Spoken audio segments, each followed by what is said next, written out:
So our next Star 99.9 Michael's Jewelers acoustic session. We're chilling at the Little Pub in Fairfield with Chris Daughtry. New album. Hello. Yeah, Daughtry. And they got a new album. It's been a little while. It's been a lot of while. Yeah, Cage to Rattle is what it's called. We got a new single called Deep End 2. How you doing? I'm awesome. Yeah? So glad that I'm here. Yeah. Thank you for having me. I have to kick it off by asking about the wife. Go ahead. Wait, Go ahead. all these years you didn't know your wife could write songs? No, I didn't. I knew she had an affinity for poetry as a kid, and she did that, but she didn't really. Our life gets a little chaotic. She hasn't really done it in a while, and the one time she did and brought me some lyrics, I kind of was a little dismissive. Aww. So I think that kind of kept her from doing it for a while, and then it was like 2000. This is how long we've been writing these songs for this record, since like 2015. Wow. She brought me these lyrics, and I was like, I'm gonna actually pay attention this time and read them, and they like affected me on a deep level, and I instantly like went to work and took some of the lyrics and started constructing chorus and writing a song, and it turned out to be pretty special. That's awesome. How do you manage something like that? Because I just had a disagreement with my wife while I was don't. sitting in the car in the parking lot about the lawn and the appointment that I have with the lawn care guy. Oh no! up. Now she's a songwriter. She's out there working for hire. So. Right. Yeah. I find sometimes in creative situations things can either be like fire or sometimes it's like a wall that you She's run into. great because she's such a deep person, so like she can tap into those things very easily, and I think I might be utilizing her a lot more often. Very good. Good. Smart man. All right. Smart Secret man. weapon in my back pocket. Cage to Rattle. Tell me about the new record. You got a new drummer. A lot of times it brings some new energy, and you've been off for a while. So I mean, you must have been chomping. I had at the to bit. think about that because he's been with us for like 4 years now, but Right, but you're nobody else has but, seen but him, nobody's right. seen him. So yeah, you're right. This is his first record with us. That was actually a lot of fun. He was super easy in the studio. He was done before anybody, and on a flight back to DC, like he was like, all right, I'm done, guys. Do your thing. He was great to work with in the studio. He's always fun to play with live. He's the dude. I don't think I've ever seen him not smiling. But working on this record was a bit of a task. I mean, it wasn't an easy record to make. It wasn't an easy record to write. It was, being out of the game for 4+ years tends to put a lot of self-doubt on you. Well, at least in my case, I was second guessing everything we were doing. I was like, man, this is taking forever.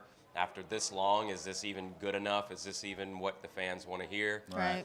We worked with a new producer that has its own set of challenges. Sure. But I think all in all, that was like the spirit of the record really felt encapsulated by that title, and it came from a lyric in a song called "Death of Me," which I wrote during a very frustrating time in my life. I was living in LA. Things felt extra hard in general. I don't even know why. It's just one of those things, some shift in the universe, I guess. I don't know. But so I was it was like a therapeutic session. I'm in the writing session. I'm talking about how hard life is and how the weather sucks, and I'm in LA and it should be sunny. And so all of those thoughts like made it into the lyrics, and I was like, another day, another battle. We all have a cage to rattle, and that always stuck with me. And throughout the process of how difficult it was getting back in the studio and so forth and so on, I remember tracking that song, and I was like, that's the record. That's the name of the record. Right. Because it just felt like it wrapped it up for me, and it was very apropos. You know, for a lot of people, when they get into that third, fourth, fifth record, that's the hardest thing, is to find that struggle and tap into a little bit of that you start anger. to go, this is the make it or break it moment for us. This is either going to put the nail in the coffin, or this is going to set us up for the next 10+ years, hopefully, and we hope it's the latter. Right, exactly. Also, as I was stalking your Wikipedia page, I saw that when you were in high school, you did a lot of theater work. And have you ever thought about Broadway? I feel like that's been such a natural transition for a lot of people to do these stints on Broadway lately. Anything you'd ever consider? I'm not a big fan of musicals per se, but I do have a lot of respect for the stage and theater.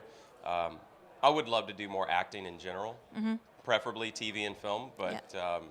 But yeah, I mean, I see a lot of people have a lot of success with that. And I mean, he's definitely the mean cop on like Law and Order, right? Like, I will totally play the mean cop on Law and Order, Yeah. or like any kind of character like Walton Goggins. Like he always feel like I could do those characters. Cage the Rattle is the new album. We've got Deep Ends as a single. Can't wait to see you live today, man. Yeah, it's great to gonna have be fun. Daughtry back. Thank you. It's good to be back. All right, thanks for taking the time. Absolutely. Appreciate it. I heard Hayden was going to interview me at first. Well, she was. Does she have a question? Do you I don't know. Question, Come in, Hayden? Do you want to Come ask on. a question, Come here. Hayden? Come on, Hayden. Come on in. Pick your best question. No do you pressure. Do you want your list? I know which one you should ask because it's an important one. Oh, boy. Pressure now you put on yourself. That one about being a big sister. I know you have a brother, and my mom's pregnant, which means I'm going to be a big sister for the first time. Do you have any advice for me as a first-time sister? Yes. You are, before your parents, you're going to be the one that your little sister or brother looks up to. So be a good example of that. Be a good example of what a human should be. Thank you. Absolutely. It means you have to stay nice now. Don't beat your sibling up Right. That's a good advice. and take advantage of the fact that you're older. Yeah. Yeah. Use that power for good. Yeah. Thank you, Chris. Absolutely. Thank you.